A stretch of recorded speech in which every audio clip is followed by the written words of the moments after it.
ആർക്കും ഞാൻ അവൻ എന്താ കരുതിയത്? മാറിക്കടി, എന്നാ പിടി, അവനെ പോയി കൊല്ല്. എന്താ പോലീസ് ഇട്ടത്? പുള്ളി എന്ത് വിവരക്കേട് കാണിച്ചു വെച്ച്? ഇത് വിവരക്കേട് ഒന്നുമല്ല, ആ തെണ്ടിയെ ഞാനിന്ന് കൊല്ലും. ഭാര്യയുടെ മുമ്പിൽ വെച്ചാണ് ഭർത്താവിനെ തെണ്ടിന്ന് വിളിക്കുന്നത്. ഭർത്താവും കർത്താവും ഒന്നല്ല, ശത്രു. അവൻ ചെയ്ത പണി എന്താണെന്ന് നിനക്കറിയോ? എനിക്കും അറിയില്ല. വീട് നിറച്ച് പോലീസുകാര്. ആ തമ്പാനോട് തമ്പാൻ അവനെ പൊക്കി പിടിച്ച് കൊണ്ടുവന്നിരിക്കുക. ഒരു പെണ്ണ് നിന്ന് കരയിലുണ്ട്. മാറിക്കേ, ഇനി അവനെങ്ങാനും അവളെ ബലാത്സംഗം ചെയ്തത്. ചേട്ടാ വണ്ടിക്കർ. ഞാൻ ആരെയും തട്ടിക്കൊണ്ടുപോയില്ല. ഞാൻ കിമ്പളം വായിക്കുന്ന കംപ്ലൈന്റ് ഒടുപ്പിച്ച എന്റെ ശത്രു എന്റെ കുടുംബം പട്ടിണിയാണ്. എന്താ തെണ്ടാന്ന് വെച്ചാ അതിന് നീ സമ്മതിക്കണം. കാബറയ്ക്ക് വിടുവാ 12.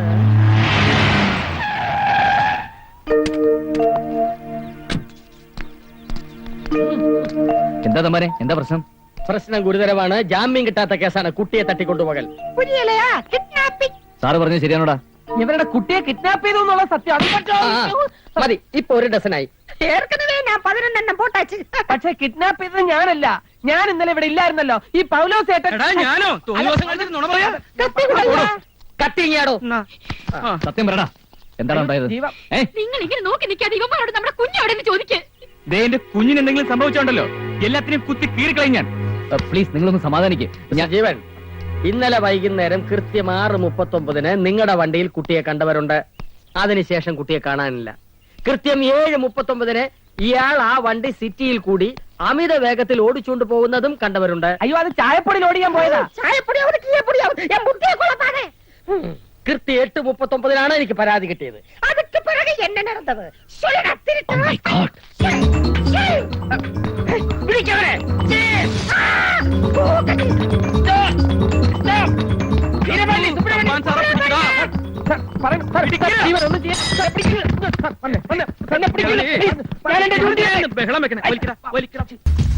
രക്ഷപ്പെടാൻ നോക്കണ്ട. തമ്പാന് കീഴടങ്ങ്. കിട്ടി.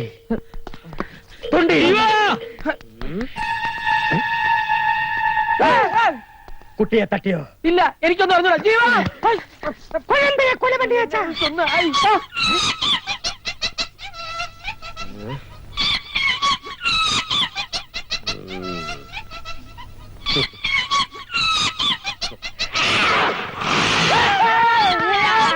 എന്താ?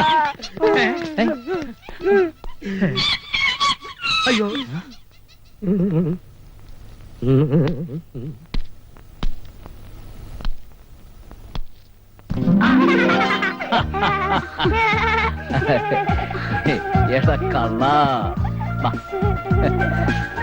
മോനെ, മോനെ, എന്റെ പൊന്നു മോനെ. Sorry sir, I am really sorry. Actually സംഭവിച്ചെന്താന്ന് വെച്ചാൽ, സോറി മതി. എന്തായിരുന്നു കിഡ്നാപ്പിംഗിന്റെ ഉദ്ദേശം? കിഡ്നാപ്പിംഗ് ഒന്നുമല്ല സാർ. സ്കൂളിൽ വെച്ച് മോൻ ഐസ്ക്രീം വേണമെന്ന് പറഞ്ഞ് കരഞ്ഞു. ഞങ്ങൾ ഒരുമിച്ച് ഐസ്ക്രീം ഒക്കെ കഴിച്ചു കഴിഞ്ഞപ്പോ അവൻ പറഞ്ഞു സിനിമ കാണണമെന്ന്. ഞങ്ങൾ ഒന്നിച്ച് ഇവിടെ വന്നൊരു വീഡിയോ ഫിലിമും കണ്ടു. അതപ്പോ ഞാൻ കണ്ടില്ലല്ലോ. ഞങ്ങൾ വന്നപ്പോ പോലീസേട്ടൻ കുളിക്കായിരുന്നു. സിനിമ കണ്ടു കഴിഞ്ഞപ്പോ അവനങ്ങ് ഉറങ്ങിപ്പോയി. ഞാനും ഒന്ന് മയങ്ങി. വീട്ടിൽ പോണ കാര്യം അവനും മറന്നു, അവൻ ഇവിടെയുള്ള കാര്യം ഞാനും മറന്നു. അതാ ശരിക്കും സംഭവിച്ചത്.